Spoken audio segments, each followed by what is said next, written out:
The Apocalypse tells us that the end times beast empire is both 1, a beast out of the sea, and 2, a beast that was and is not. The term beast out of the sea points us to the book of Daniel, where we learn that beasts out of the sea are empires on the Mediterranean Sea. From the description in Apocalypse 13:1 that a beast out of the sea will arise, St. John is telling us that the last days will feature a new empire that arises on the Mediterranean Sea. Yet this new godless empire will be a beast that was and is not. Apocalypse 17:8, quote, "The beast which thou sawest was and is not, and shall come up," end quote. The beast was and is not, because it's a new version of the Roman Empire. The Roman Empire was the beast on the sea in St. John's day, the anti-Christian, European-centered empire on the Mediterranean Sea, which persecuted the church. But the Roman Empire beast eventually broke up and was supplanted by Christian Europe. The fact that St. John's description pertains to an empire on the Mediterranean Sea is further confirmed by the fact that St. John saw his vision on the island of Patmos, which is in the Mediterranean Sea, and he wrote the Apocalypse to the 7 churches of Asia, which were part of the Roman Empire on the Mediterranean Sea. The saga that St. John describes is clearly one which applies directly to Europe and to the area previously occupied by the Roman Empire. St. John sees that in the last days, pagan and anti-Christian Europe, which was originally characterized by the pagan Roman Empire, but then supplanted by Christian Europe, will return. It will return in the form of a new and updated Roman Empire. This new empire/beast will occupy essentially the same territory that the Roman Empire occupied. Daniel chapter 7 described the territory of the Roman Empire beast as 10 horns. In Apocalypse 13:1, the end times beast out of the sea is also said to have those 10 horns, precisely because it occupies the same general territory as the Roman Empire. Like the Roman Empire, it's a European empire on the Mediterranean Sea. This new European empire on the Mediterranean, the beast out of the sea that arises in the last days, is the European Union. We are also told that the end times beast out of the sea has 7 heads. We read in Apocalypse 17 that the 7 heads are 7 mountains, meaning Rome, and they are 7 kings. We are thus informed that the 7 heads are 7 kings of Rome. For large periods of Christian history, the popes, who ruled from Rome, were temporal kings of the papal states. In the year 1870, however, the popes lost their temporal kingship when Italy declared war on the papal states. Rome was annexed to the Kingdom of Italy, and at that point, the popes were devoid of a temporal kingship. However, on February 11, 1929, a brand new agreement was forged between Italy and the Holy See. It was called the Lateran Treaty. This agreement created the Vatican City-State, and it gave the claimants to the papacy an entirely new temporal kingship. The treaty even stipulated that it was a new arrangement, not a continuation of the papal states. Starting on February 11, 1929, there were thus brand new kings in Rome. It is therefore an indisputable fact of history that Pope Pius XI was the first in a new line of Roman kings. Pope Pius XII was the 2nd king, Antipope John XXIII the 3rd king, Paul VI the 4th king, John Paul I the 5th king, John Paul II the 6th king, and Benedict XVI the 7th king. Stunningly, Apocalypse 17:10 tells us that the beast out of the sea, the empire on the Mediterranean, comes into existence during the reign of the 6th king, when 5 of the kings are fallen. That would mean that the beast out of the sea, the new empire on the Mediterranean Sea in the last days, should be formed during the reign of John Paul II, the 6th king. And that is exactly what happened. The European Union, which we contend is the beast out of the sea, came into existence with the implementation of the Maastricht Treaty in 1993 during the reign of John Paul II, the 6th king, when 5 of the kings were fallen. The Apocalypse also tells us that one of the 7 kings is wounded, and his image is subsequently honored. That fits precisely with the wounding of John Paul II and the honor given to his image. That king who is wounded is also said to be the beast. The Apocalypse also tells us that the 7th king will reign for only a short time. Apocalypse 17:10, quote, "And when he is come, he must remain a short time," end quote. That would mean that Benedict XVI, if he was the 7th king, as we believe, should have had a short reign, and that is exactly what happened. His reign only lasted 7 years. Benedict XVI's stunning decision to renounce or resign his position, to end his reign prematurely, was also arguably a signal of the abruptness or shortness of his reign. It's also fascinating that Benedict XVI announced his resignation on February 11, 2013. February 11th was the date on which the Lateran Treaty was signed in 1929. So the first king, Pius XI, received his kingship on February 11th, and Benedict XVI, the last of the 7 kings, announces the end to his reign on February 11th. Moreover, just a few hours after Benedict XVI's shocking announcement on February 11th, 2013, that he would renounce his, quote, office, which dominated the headlines that day, lightning struck the top of St. Peter's Basilica twice in an obvious sign from God. Even mainstream media outlets were wondering what this lightning strike might mean. Well, in our video Why Lightning Struck the Vatican, which was published before Bergoglio's, quote, election, we stated our position that the lightning strikes were a signal that the period of the 7 kings is now over. The lightning at the top of St. Peter's Basilica on February 11th, 2013, captured for the whole world to see, just hours after Benedict XVI's stunning announcement, was, we stated, a signal that the period of the 7 kings, which began on a February 11th in 1929, with the signing of the Lateran Treaty, ended essentially on a February 11th of 2013, with the shocking resignation of the 7th and final king. And what has occurred since then constitutes a striking fulfillment of that point. So what about anti-Pope Francis, the new claimant to the papacy? Our material proves that Jorge Bergoglio, the man called Pope Francis, is a manifest heretic. He denies many Catholic teachings. He accepts false religions, celebrates Jewish holidays, holds that Protestants and schismatics are in the church, and much more. According to Catholic teaching, he's a heretic and he cannot be a valid pope, just as the previous Vatican II claimants to the papacy beginning with John the 23rd were not valid popes. But how does anti-Pope Francis fit in with the 7 kings? There are some very interesting points we need to consider.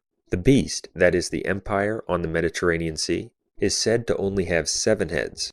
According to Apocalypse 17:11, the beast itself is the 8th king. There are a number of reasons why anti-Pope Francis is not the 8th king. There were only 7 kings, and the 8th king is the beast itself, that is to say the European Union, for the reasons I will explain. First, anti-Pope Francis, Jorge Bergoglio, is not only a heretic and an anti-pope, as Benedict XVI, John Paul II, etc. were, but he's also not even a validly ordained priest. Bergoglio was ordained in the new rite of ordination on December 13, 1969. He is the first and only one of the recent claimants to the papacy who was not ordained a priest in the traditional Catholic rite of ordination. He was, quote, ordained in Paul VI's new modernized, Protestantized rite, which rite is invalid for the very same reasons the Anglican rite of ordination was declared invalid by Pope Leo XIII in his 1896 bull Apostolicae Curae. We have a video on that topic. Benedict XVI, on the other hand, while he was a heretic and an anti-pope according to Catholic teaching, and he was not a bishop because he was made a bishop in the new modernized rite which is invalid, he was nevertheless a priest, having been ordained in 1951 in the traditional Catholic rite of ordination. So all of the 7 kings, beginning with the Lateran Treaty, were priests, but Jorge Bergoglio, anti-Pope Francis, is just a layman.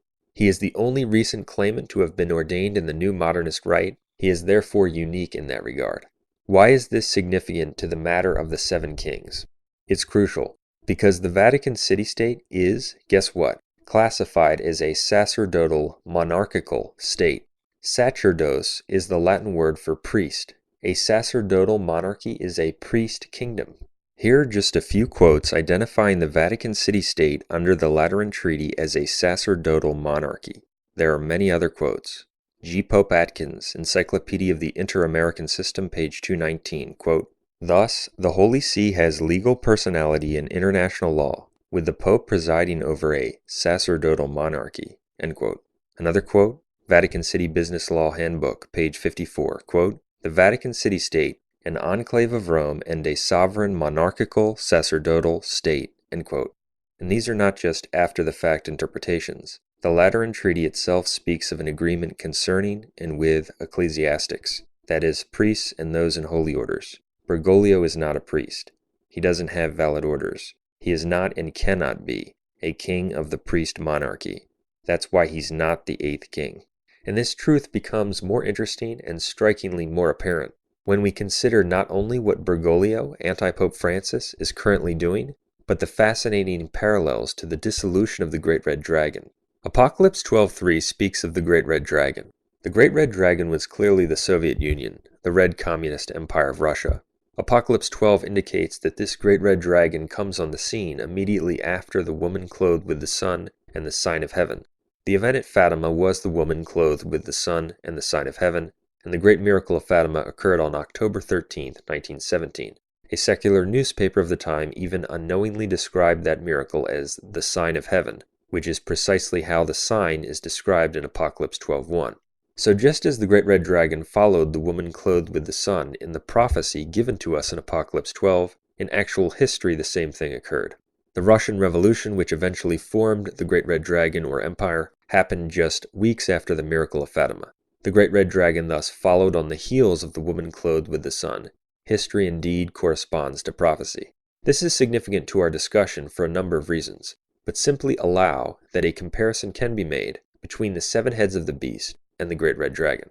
Now, the Great Red Dragon, the Communist Soviet Union, officially broke up and dissolved in essentially a 2-stage process in 1991. This is very interesting. The Soviet Union officially dissolved on December 8, 1991, and it was exactly 17 days later, on December 25, 1991, that Mikhail Gorbachev resigned his office as President of the Soviet Union and declared the office extinct. Let me repeat that. The resignation of the office, the evacuation of the office of President of the Great Red Dragon, occurred exactly 17 days after the announcement of the dissolution. Isn't it interesting that Benedict XVI, the last of the 7 kings, officially resigned his office on February 28, 2013, exactly 17 days after he announced the end of his reign on February 11, 2013? For it was on February 11th that he shocked the world, declaring that he would be dissolving or ending his reign, and he said that it would take effect, that is, that he would officially vacate his office, exactly 17 days later, on February 28th. The parallel is striking, and it's not just a coincidence. In both cases, the leader vacated the office exactly 17 days after the announcement. This is actually frightening for those who wrongly believe that the current sect in Rome, the Vatican II sect, represents the true Catholic Church, when it does not. It's a counter-church. They should be frightened because Gorbachev's resignation and evacuation of the office, 17 days after the announcement, also represented the extinction of the office. The office was declared extinct, and it would never exist again.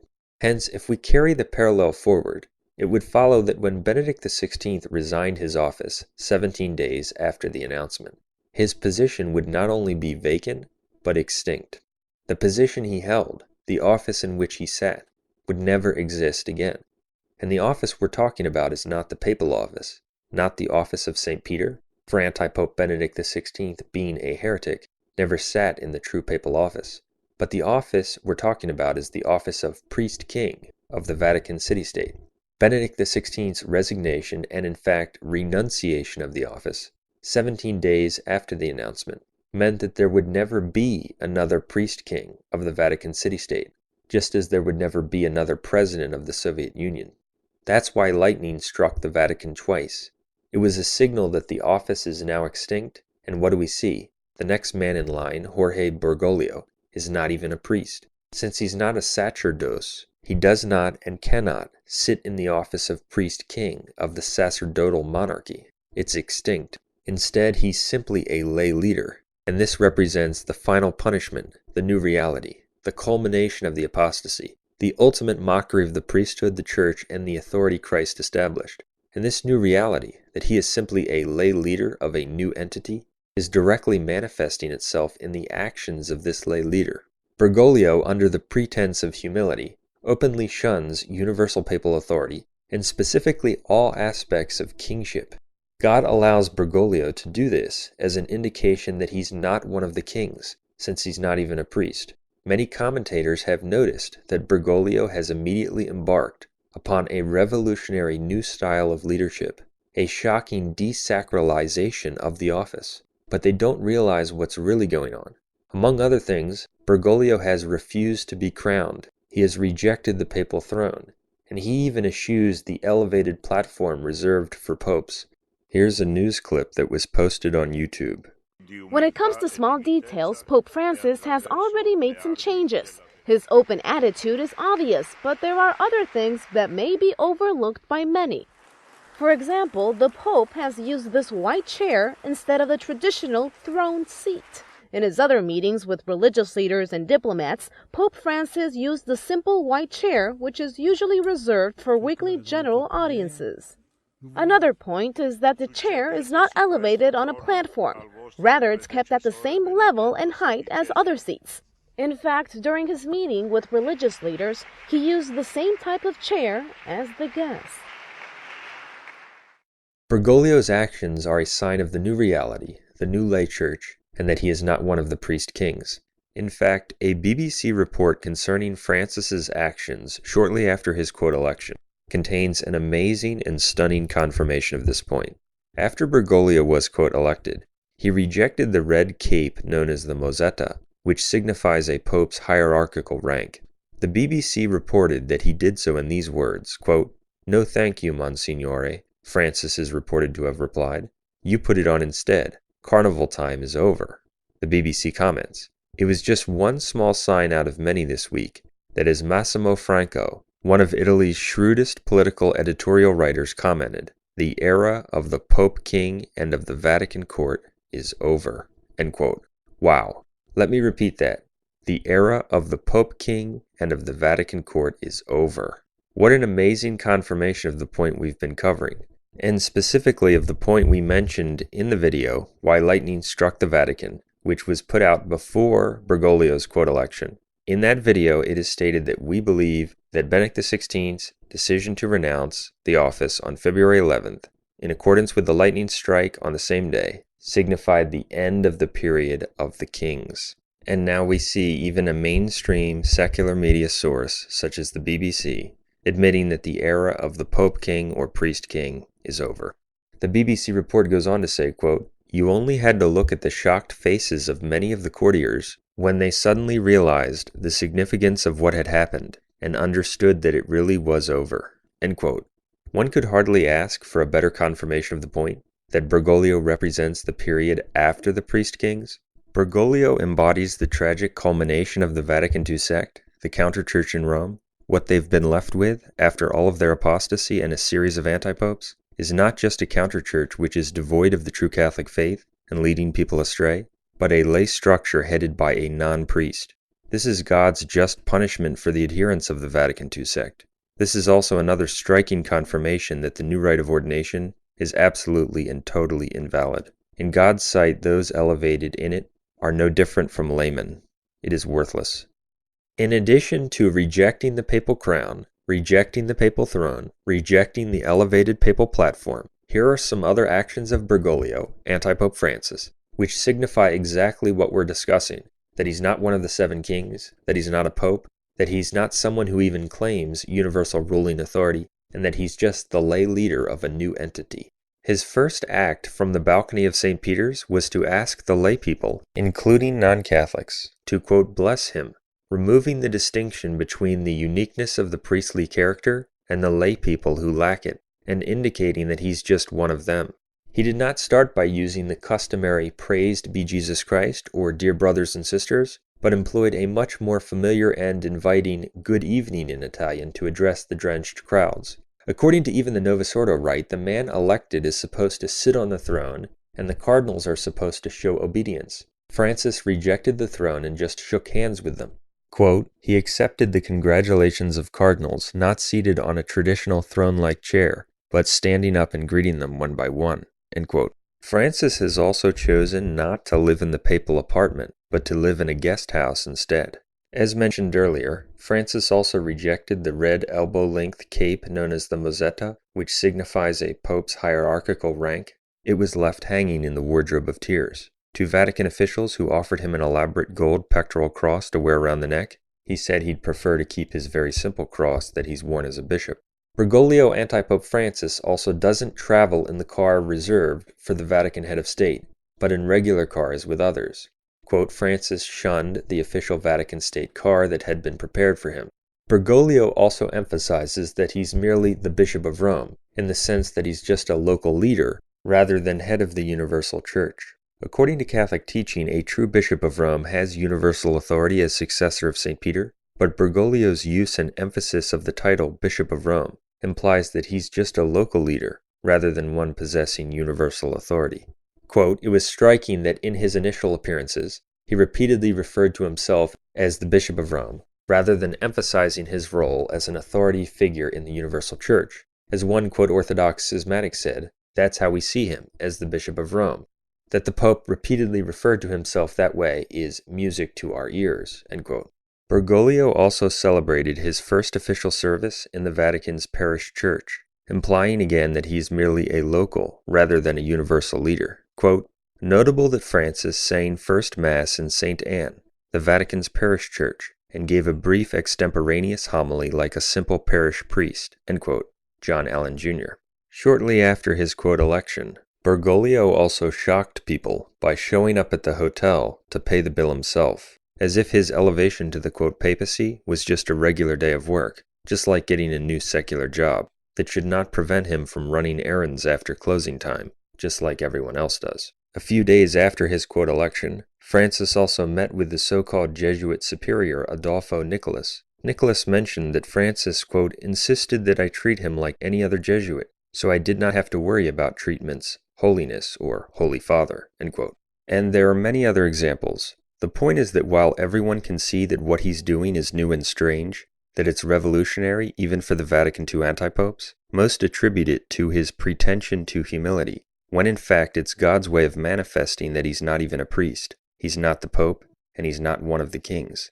He's the leader of the new lay reality. In fact, if we elaborate on the analogy between the demise of the Great Red Dragon and the demise of the Seven Kings, it's somewhat interesting to note that the system which replaced the Great Red Dragon in Russia itself, following the dissolution of the Soviet Union, was called the Commonwealth of Independent States, or the CIS.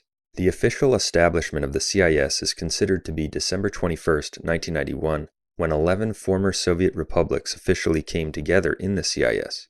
This new leadership of the CIS, representing the new system, was formed on December 21, 1991, exactly 13 days after the Soviet Union dissolved on December 8, 1991, and 13 days after the creation agreement for the CIS was formed. So, 13 days after the announcement of the dissolution of the Great Red Dragon, a new system in Russia had its new leadership. Isn't it interesting that Benedict XVI, the last of the 7 priest kings, officially left office in the evening of February 28, 2013, and exactly 13 days later, on March 13, 2013, the new system in Rome, a non-priest king system, elected its new leader Jorge Bergoglio, a layman posing as a priest. I don't think that's just a coincidence either. It's another signal that just as the Great Red Dragon dissolved and a new system replaced it in Russia 13 days later, the position of priest king in Rome also dissolved, and a new system with a new leader, a layman, replaced it 13 days later. And it's fascinating to consider how this fits with the prophecy of the beast, the empire, the secular authority, itself being the 8th king. In Apocalypse 17:3, St. John gives us a description of the beast, the empire on the Mediterranean, as a woman sitting on a beast, adorned with precious stones and pearls, etc. His description fits precisely with the woman Europa in Greek mythology, a figure depicted even before the time of Christ as sitting on a beast and adorned with pearls, etc. Europa is the name from which we get Europe. The stunning correspondence between St. John's description of the woman on the beast and Europa, the woman from Greek mythology, clearly indicates that the European Union is the beast out of the sea. Or, to speak more precisely, Europe itself is the beast, in its political and religious dimensions. St. John is telling the story of Europe in its secular, political dimension and in its religious one. Now, consider that one aspect of the distinction between the beast and the 7 heads, which are said to be attached to the beast, is that the beast, the empire, when distinguished from the 7 kings or heads, represents primarily the political aspect of Europa, the woman. The 7 heads in Rome, on the other hand, the 7 Roman kings, represent primarily the spiritual or priestly leadership of Europa, as well as the spiritual transformation that occurs in Europa as a result of their actions. There are thus 2 facets to Europa, the woman on the beast, just as there are 2 facets to other empires or societies. There is a political aspect and a religious one. That's why, by the way, the mark of the beast which Europa gives to its inhabitants has two components. There is a physical mark on the currency, without which no one can buy or sell, and a spiritual mark on the hand or head, the new sacramental system in Europa given by the priest kings. This physical mark has been fulfilled in the euro, the currency of the European Union. The mark of the empire, the map of the Union, that is the beast, is on all of the coins and the cash of the European Union, and no one can buy or sell without it. That is the fulfillment of the prophecy in Apocalypse 13:17 about how no one can buy or sell without the mark of the beast. In fact, in the year 2013, the European Union did something which strikingly confirmed this point, a point we originally published in 2010. In 2013, the EU decided to add the image of Europa, the woman riding on the beast, directly to its banknotes. Here are two videos put out by the European Union concerning the addition of the image of Europa to the banknotes.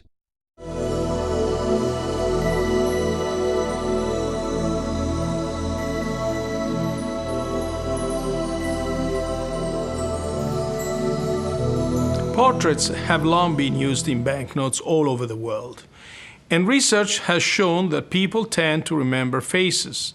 That's why we chose to include a face in the second series of Euro banknotes. The hologram and the watermark include an image of Europa, a figure from Greek mythology.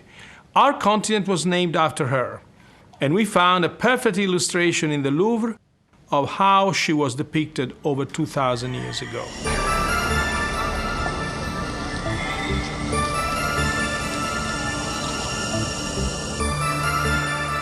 Ce vase est un cratère qui servait au mélange du vin et de l'eau.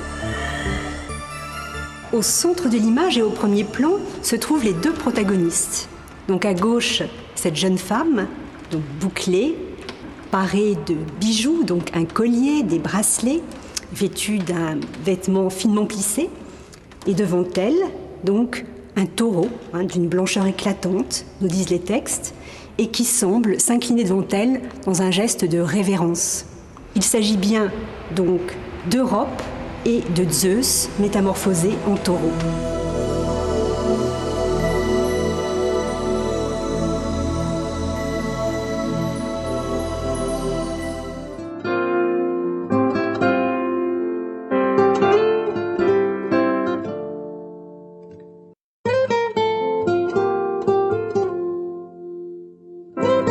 Welcome to the Eurocash Academy. My name's Europa, and I'm your guide. This module is all about Euro banknotes. They have been circulating for a while now, so to keep them secure, a new series is being introduced. To find out more, watch the video. So, the European Union's banknotes, which already had the mark of the beast/empire, will now include an image of Europa herself, the woman who sits on the beast. That corresponds precisely to what St. John saw, the woman sitting on the beast. This is an obvious indication that, just as we pointed out, the European Union is the beast out of the sea, the beast which St. John saw. This beast has its mark, that is, the map of the empire, and now the woman Europa, who represents the empire, on its currency. It's also interesting that the image of Europa is called a water mark. Now, the reference to the mark of the beast on the hand or head is clearly a reference to a spiritual mark. It echoes statements in Deuteronomy and Exodus, in which marks or signs on the hand and head denote spiritual signs or marks. Read Exodus 13:16 and Deuteronomy 11:18 about the spiritual marks or signs on one's hand and between one's eyes, that is, on the forehead. The mark on the hand and head is not a physical mark. In fact, the description of a spiritual character or emblem on the hand or head corresponds to a sacramental character in Catholic sacramental theology. Catholic theology teaches that souls are marked or signed in baptism, confirmation, and holy orders. By its reference to a spiritual mark associated with the hand or head, the Apocalypse is indicating that this spiritual mark is part of a new false sacramental system imposed by the spiritual authority in Europa, the evil antipopes leading the counter-church in Rome. These evil kings, particularly the antipopes of the Vatican II sect, institute a new sacramental system in Europa which replaces the traditional sacramental system. As the heads of the churchgoers are marked in certain sacraments, such as baptism, the hands of the priests are anointed in ordination rites. The reference to the new mark on the head is thus a general description of how lay people are submitting to the new sacramental system of the beast, and the mark on the hand, evoking images of priestly ordination and the anointing of the hands, concerns a general description of how members of the clergy are submitting to new ordination rites, and thus the sacramental system of the beast. Hence, the beast, Europa, imposes its mark both on its currency and on people's hands and heads. It has a political entity impose the mark on the currency, without which no one can buy or sell, and it has its religious leader, the kings in Rome, the anti-popes of the Vatican II sect, impose the spiritual mark on people's hands and head. It's also interesting that in Mark 12:14 and following, when Jesus is asked about the mark or image on the coin of Caesar, which was the mark on the coins of the empire, he responds by making a distinction between a physical mark or image on the coins and the currency, and the spiritual mark or image on people's souls. I believe that's another indication that the mark of the beast has a twofold aspect or two components. There is the image or mark on the coins and the currency, imposed by the secular authority, the modern-day Caesar, which represents the secular authority's power, and there is the spiritual image or mark on the souls of men, which results from submitting to the new religious system of the empire. It should also be noted that the Apocalypse does not say that those who buy or sell with the mark of the beast go to hell, but rather that those who receive the mark on the hand or head, the spiritual mark, go to hell. See, for example, Apocalypse 14:9, 14:11, 20 verse 4, etc. That also corresponds to Jesus' teaching in Mark 12, in which he says that it's not wrong to use the image of Caesar on the coin, as long as you keep the image on your soul for God. The Apocalypse also says that those who worship the image of the beast go to hell. It says that this is the image of one of the kings who is wounded. That worship of the image of the beast, the one who is wounded, which brings damnation, also finds its fulfillment with Europa's spiritual authority, in particular, the final two evil kings in Rome, as we will see. Furthermore, the reference to a spiritual mark on the hand and head does not mean that everyone who has ever received an alleged sacrament in the new sacramental system in Europa is forever branded by the mark of the beast. Rather, it is a general description of how people are obstinately submitting to Europa's new invalid spiritual authority, the anti-popes, the evil kings in Rome, and the new church and sacramental system they have imposed. For example, the new form of Mass, which is Protestantized and invalid. Thus, both the political and religious aspects are involved in Europa's story, the story which St. John tells. It's interesting that Europa was a figure from pre-Christian Greek mythology. That is, she was depicted before the birth of Christ. Europa, therefore, was obviously not Christ's bride before he came. She was a pagan woman who represented the pagan peoples of Europe. But then Christ came and Europa began to convert, and the Roman Empire beast persecuted her. Europa cast off her paganism and became Christ's bride. In time, the church triumphed and overtook the empire. As a result, the Roman Empire dissolved and became a Christian one. Europa, who had been a pagan woman sitting on a pagan beast, was now a Christian territory and a Christian Europe. That's why the beast was, but is not. In the last days, however, the beast is returning in a new form. Europa is casting off Christ and returning to paganism and anti-Christian ways. And this demonic spiritual transformation of Europa has revealed itself not only in the shocking godlessness of modern-day Europe and the indescribable evils emanating from post-Vatican II Rome, but in an entirely new political union, a new empire, a new beast that makes no mention of God in its constitution and endorses and imposes many other evils. Apocalypse 17:12-13 also tells us that the 10 horns in the beast receive power as kings 1 hour with the beast, but that they deliver their power to the beast. That fits precisely with the European Union as well. The 10 horns are the European nations, the nations which the Roman Empire also occupied, and each nation receives a kingdom within the EU, but the kingship of each one is nominal, and ultimately at the mercy of the beast, the EU, which determines the laws and the policies for each nation or king within the Union. Hence they deliver their power to the beast. The new empire, the European Union, openly uses the image of Europa, the pagan woman from Greek mythology who rides on the beast, on its currency and in other ways, to signify its rebellion against Christ, to signify that she is a free woman uninhibited by Christ's laws or truths, when she is actually in bondage and headed for destruction. The European Union's open use of the image of Europa, the woman St. John describes, is an unwitting confirmation both of its Antichrist return to paganism and its stunning fulfillment of apocalyptic prophecy about the woman on the beast. Now, the religious transformation of Europa was largely the result of the inaction and the action of the 7 kings in Rome. The first 2 kings, Popes Pius XI and XII, were validly elected popes, but they enabled the transformation to begin in Europe because, among other things, they did not promptly consecrate Russia to the Immaculate Heart of Mary, as requested by Our Lady of Fatima. Pius XII did consecrate Russia in 1952, which fulfilled Our Lady's prophecy that it would eventually be done, but it was late, just as our Lord said it would be in 1931, quote, "Like the King of France, they will repent and do it, but it will be late," end quote.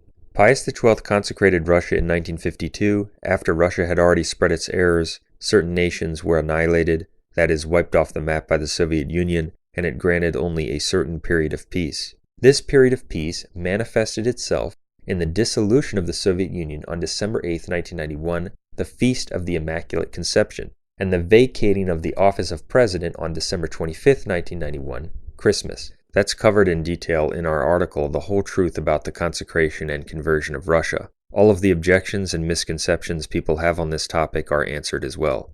It's also not just a coincidence that the famous vision of Tui, in which Our Lady appeared once again to Sister Lucia in 1929 to renew the request for the consecration of Russia, occurred on June 13, 1929. Why did Our Lady come back in the year 1929 to renew the request for the consecration, 12 years after Fatima? Well, 1929, as we've covered, was the year the Lateran Treaty was signed. It was signed on February 11th of that year, and it was ratified by Italy on June 7th, 1929, just a few days before the famous vision at Tui. So Our Lady's appearance at Tui in 1929, during which she said the moment has come for the consecration, was just a few days after the Lateran Treaty was ratified by Italy. She came precisely at that time because the end times kingdom, the new kingdom in Rome, formed from the Lateran Treaty, which would ultimately result in the total transformation of Europe, the creation of a counter-church, a new godless empire, and the apocalyptic apostasy, was beginning to take shape. And the reason the Apocalypse is so concerned with what's happening in Rome and with the spiritual leadership there is because the Catholic faith is the only true faith, and throughout history Rome was the spiritual center of the one church Christ founded upon St. Peter. The last 5 kings, Antipope John the 23rd through Antipope Benedict the 16th, were heretical impostors, non-Catholic antipopes, and ministers of pure evil. They brought about the full-scale transformation of Europa by teaching and implementing a completely new heretical and apostate false religion, which became the Vatican II counterchurch. This spiritually devastated Europe and the world, and reduced the true Catholic Church to a faithful remnant, as our Lord prophesied in Luke 18:8. However, despite the fact that the last 5 kings were heretical antipopes, all of the 7 kings were validly ordained priests. Since all of the kings were valid priests, there remained with all of them a distinction between the priestly leadership in Europa, as evil and heretical as the last 5 kings were, and the secular leadership in Europa, between priest and layman. There was a line of demarcation between the 2 main spheres of influence, the religious and the secular. But with the end of the 7 kings and the elevation of Bergoglio, a layman, to the place where the priestly authority formally ruled, this represents, as part of the very last stage of the Great Apostasy, a core fusion between the secular entity, the beast, and the religious one. The priestly class, leading from Rome, has been completely dissolved by the beast, with a layman now leading in that place. That's why the beast is the 8th king. The beast is also said to be the 8th king because it has ultimate authority over the Vatican city-state, which rests within its borders, and remains at its mercy. The beast, the 8th king, is also said to be of the 7, because it's of the 7 mountains, Rome, its new Rome, or the new Roman Empire, as the ultimate and final punishment for its apostasy and impiety and blasphemy. The Vatican II counterchurch, the impostor religious entity in Rome, has now had its priestly status completely revoked and its office extinguished. It has become one with the secular beast, completely fused therein, for its leader is a layman who is not of the priestly class. Its rejection of Christ and his church has culminated in the complete dissolution of the priestly leadership in the Vatican which throughout history was the center of the Church of Christ and the papacy which Christ established in St. Peter.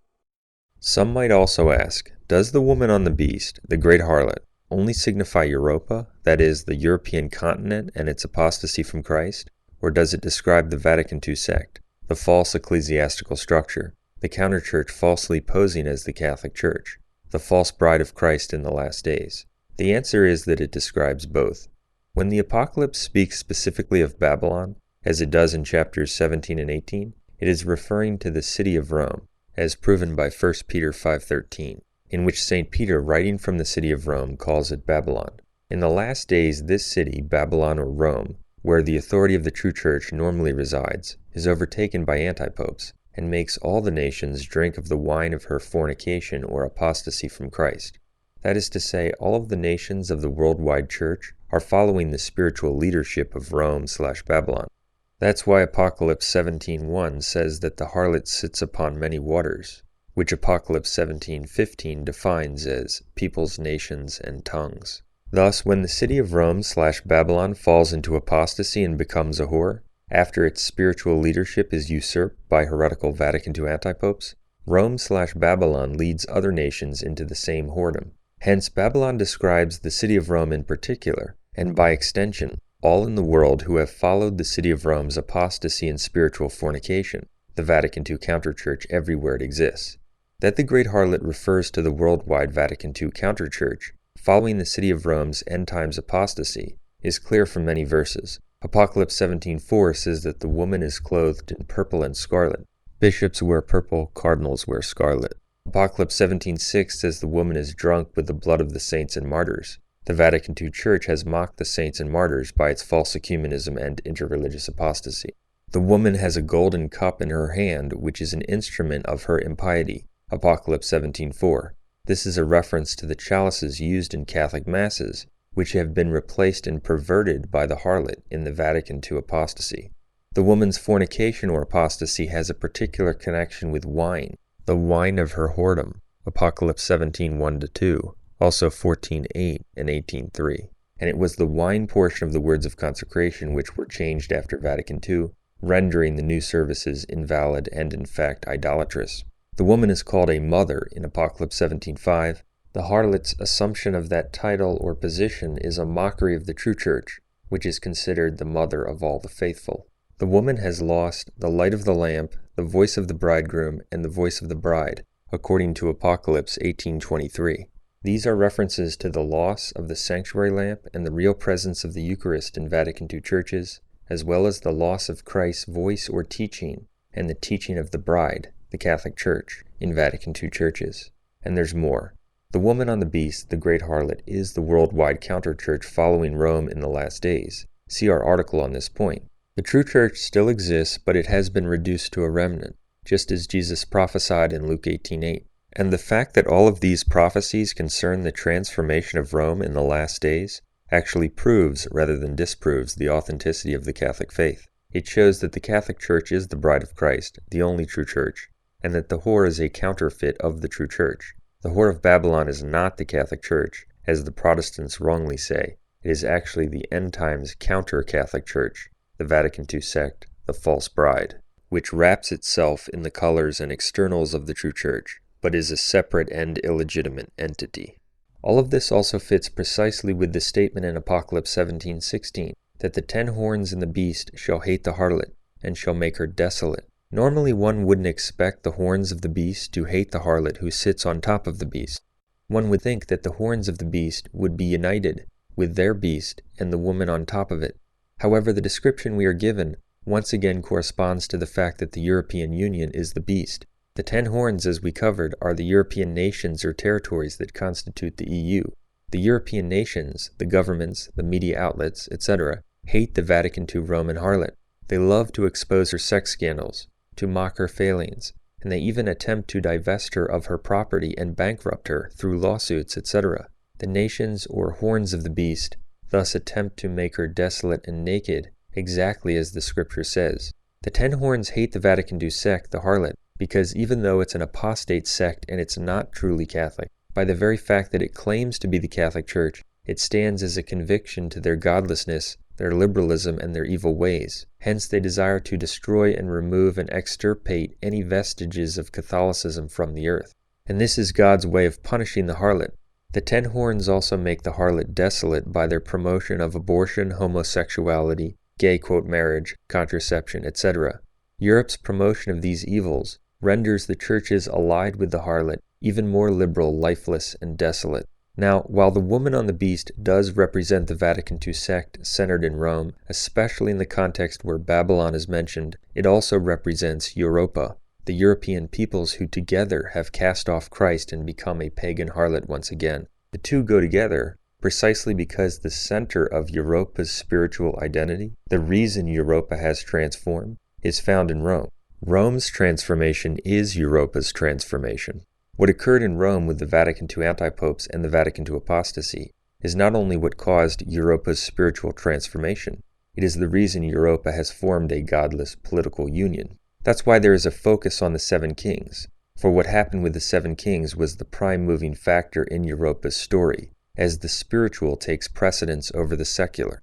Thus the harlot on the beast is Europe, and it is also the Roman harlot of the Vatican II counterchurch. For Europa's harlotry is found and contained precisely in the harlotry of the Vatican II counterchurch. That's why the great harlot, the woman on the beast, is both Europa considered as one big spiritual whore who has rejected Christ, and it is also the end times counterchurch. But when the Apocalypse prophesies the specific and physical destruction of Babylon itself, it is prophesying the physical destruction of the city of Rome, which punishment represents the judgment on Europa and the worldwide structure that has followed Babylon's whoredom. It's also quite interesting to consider the chronological and sequential accuracy with which the Apocalypse has prophesied the major entities that have appeared in history during this period. The Apocalypse tells us that people will see the woman clothed with the sun, Fatima, and then the great red dragon right afterwards.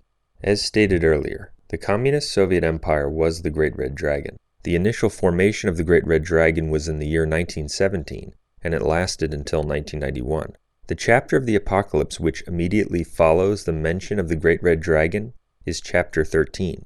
It begins with St. John's vision of a beast coming up out of the sea, the European Union, which also has 7 heads, just as the great red dragon did. The Apocalypse is thus telling us that the great red dragon, which dissolved in 1991, will be morphing into and replaced on the world stage, not simply in Russia, by another empire, by a beast out of the sea, the empire on the Mediterranean. And what do we see in actual history after 1991? In the next 2 years, in 1992 to 1993, as if the Apocalypse is reading like a history book, we see the formation of the European Union, the new empire. And this empire is considered by many observers to be the reincarnation of the former Soviet Union, the new unified monster state. Mr. Farage has the floor. Years ago, Mrs. Thatcher recognised the truth behind the European project. She saw that it was about taking away democracy from nation-states and handing that power to largely unaccountable people. And how ironic to see the Russian Prime Minister, Dmitry Medvedev, compare your actions and say, I can only compare it to some of the decisions taken by the Soviet authorities. And then we have a new German proposal that says that actually what we ought to do is confiscate some of the value of people's properties in the southern Mediterranean Eurozone states. This European Union is the new communism. It is power without limits. The Apocalypse also tells us that the 7 heads of the beast are attached to both the great red dragon and the beast out of the sea. The reason the 7 heads, or Roman kings, are attached to both the great red dragon and the beast out of the sea is that the period of the 7 kings extends through, or touches, both the reign of the great red dragon and the reign of the beast out of the sea. In fact, it's very interesting to note that while the communist revolution overtook Russia in 1917, providing an initial formation to what would become the Soviet Empire, the USSR, the full union of Soviet republics, is recognized as having occurred in the year 1922. 1922 is the same year that Pius XI, who would eventually become the first of the 7 kings, was elected Pope. So the very same year that the Great Red Dragon presents itself as the USSR, the man who would eventually become the first of the 7 Roman kings is elected Pope and becomes prominent on the world stage. And the Apocalypse tells us that the 7 Roman kings, or heads, are attached to the Great Red Dragon. Thus, one can see how the appearance in history of these events and individuals matches precisely the sequence we are given in the Apocalypse. The 7 kings are also said to be attached to both the great red dragon and the beast out of the sea, because the 7 kings in Rome, by their inaction and by their action, enabled the great red dragon to rise and the godless European Union to form. And the 2 kings who reign while the beast out of the sea exists, John Paul II and Benedict XVI, were the Antichrist and the false prophet respectively, and they fulfill all of the prophecies, basically line by line, concerning the head or king of the beast who is wounded, and the other beast who causes people to worship the image of the king or head who is wounded. Indeed, in Apocalypse chapter 17, when St. John explains the meaning of the 7 kings and mentions the arrival of the beast out of the sea when 5 are fallen, he mentions 7 heads or kings, but he only singles out and gives specific information or descriptions for 2 of those kings, the 6th and the 7th kings. Concerning the 6th king, he says, "One is," and concerning the 7th, he says, "The other is not yet come." Why does he single out those 2 kings? He singles out those 2 kings with the descriptions "one" and "the other," because they are the 2 beasts mentioned in Apocalypse 13, the first and the second beasts. They fulfill all of those prophecies. As the kings of Rome during the reign of the beast out of the sea, they are the spiritual leaders or kings of the beast out of the sea, and as its spiritual kings or faces during that period, they are themselves the beasts, the 2 mentioned in Apocalypse 13. The Apocalypse specifically tells us that the king or head of the beast who is wounded is also the beast. As Our Lady of La Salette prophesied on September 19, 1846, quote, "Rome will lose the faith and become the seat of the Antichrist. The church will be in eclipse." End quote. In fact, in Apocalypse 13:13, we read that one of the false signs, which sparks enthusiasm for the beast and facilitates the movement to venerate his image, was fire coming down from heaven upon the earth in the sight of men. Well, that occurred during the reign of Benedict XVI, the second beast. The image of John Paul II, the beast who was wounded, was seen coming down from the sky in fire in Poland. Many believed it was a miracle. And there are a number of reasons why John Paul II was uniquely significant, why he was indeed the Antichrist. It wasn't just that John Paul II was an antipope of monumental importance, theologically, historically, and culturally. It wasn't just that he was one of the most well-known, photographed, loved, and traveled people in all of human history. It wasn't just that he led millions who claimed to follow the Catholic Church, the only true church, into a Vatican II counterchurch of heresy and apostasy. No, in addition to all of those things, the reason John Paul II was the guy, the Antichrist, was that he taught that he and everyone else is Jesus Christ. That's right, John Paul II claimed to be Christ. He claimed to be God, and he did so while sitting in the temple of God. He claimed to be the incarnate Christ, the risen Christ, the Christ of Matthew 16:16, etc. As we proved in our video, John Paul II was the Antichrist. John Paul II's demonic teaching on that point corresponded precisely to Scripture's doctrinal definition of Antichrist in 1 John 4:2-3. John Paul II also taught and exhibited things in the areas of false ecumenism and interreligious apostasy that were not only completely condemned by the Catholic Church, by all true popes, and by sacred scripture, but they were actions and teachings so revolutionary that prior to him they would have been considered unimaginable, coming from an alleged pope. Yet once he did them, once he broke down the barrier and did what had been unthinkable, similar activity became acceptable all over the Vatican II counterchurch. For example, every time the Vatican II anti-popes go into a synagogue to worship with the Jews, it's an evil act which signifies apostasy. But it was the first time this occurred, when John Paul II worshipped in a synagogue in 1986, which was the most historically significant and evil.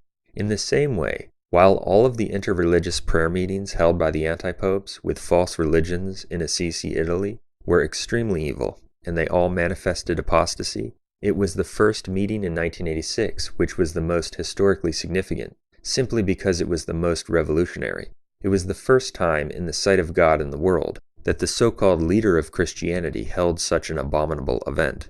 The import, the significance, and the affront offered to God by the first event could not, in a sense, be duplicated. There were also literally thousands of false signs and wonders, usually associated with modern-day false apparitions, which were instrumental in spreading fervent devotion to John Paul II.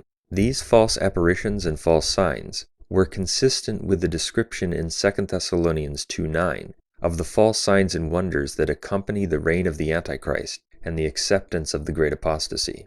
To give just one example of a false sign that accompanied the reign of John Paul II, the Antichrist, the false apparitions of Medjugorje began occurring in June of 1981, only weeks after the assassination attempt against John Paul II. The two events were clearly related. The shooting of John Paul II was an event that plays an important role in Apocalypse 13. It was the wounding of the head of the beast, who is himself also the beast. On the heels of the assassination attempt against John Paul II, false apparitions such as Medjugorje were intended to promote the lie that John Paul II was the one whom evil forces were trying to eliminate, that he was holy, special, and to be followed. That is exactly what the devil wanted people to believe, so that multitudes would accept John Paul II's new false religion and the counter-church which he led. False signs and wonders accompanied the false messages about John Paul II.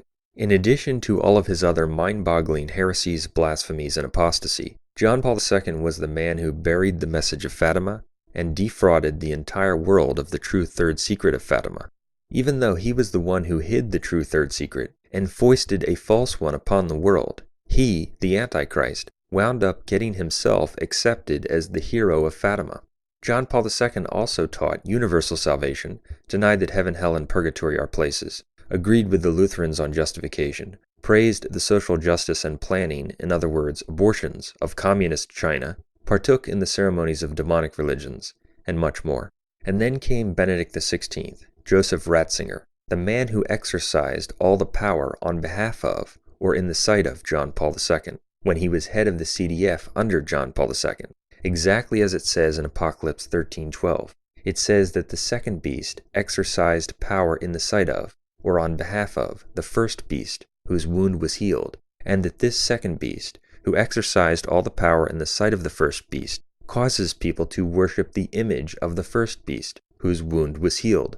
Apocalypse 13:11 also says that this second beast comes out of the earth. Benedict XVI's name, Ratzinger or Rat, signifies beast out of the earth in almost all major languages. For in the book of Genesis, the Bible itself defines that beasts of the earth are the land creatures, and there is no better description of a land creature, a beast of the earth, who comes out of the earth, than a rat. And the names of biblical figures frequently signify their role or character. The beast out of the earth is the one who causes people to worship the image of the first beast, whose wound was healed. Benedict XVI's name in Greek, Benedictos, also equals exactly 666, just as it says in Apocalypse 13 concerning the number of the name of the beast. By, quote, beatifying John Paul II, and officially declaring him, quote, blessed, Benedict XVI officially approved the worship/veneration of John Paul II's image. And what's so fascinating is that the word here in Greek in Apocalypse 13:12, which is sometimes translated worship or adore, as in the second beast causes people to worship or adore the first beast, whose deadly wound was healed, that word in Greek is proskuneo.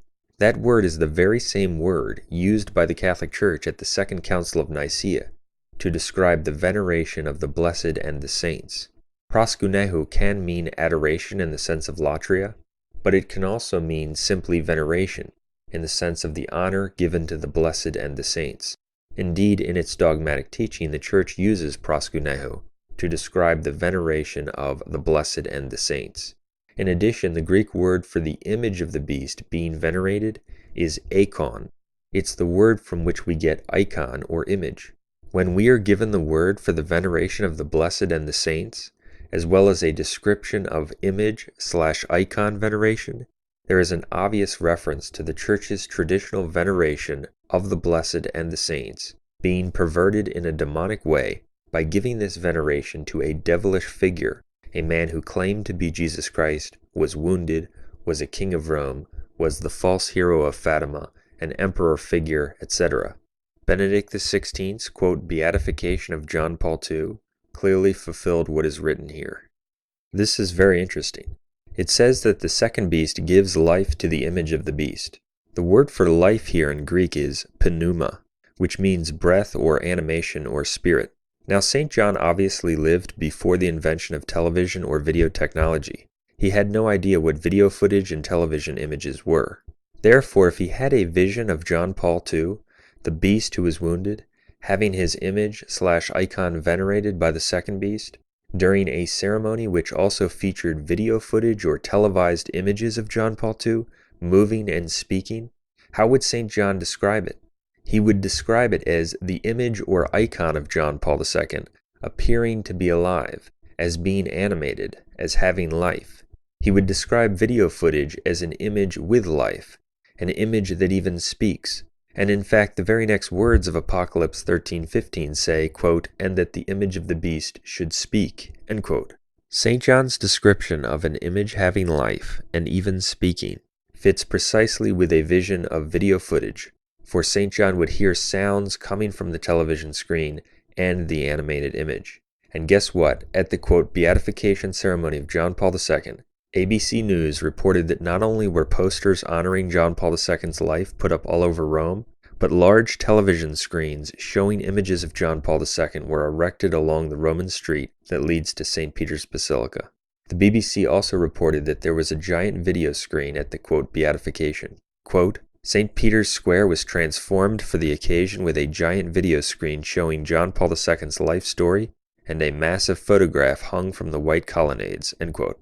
John Paul II was also, quote, beatified on May 1st, the feast of the beast for Satanists. Thus, the statement in Apocalypse 13:15 that the second beast gave life to the image of the beast, so that the image of the beast should even speak, fits precisely with the, quote, beatification of John Paul II and the video of his icon speaking, moving, having life, which was a feature of the beatification ceremony dedicated to his worship.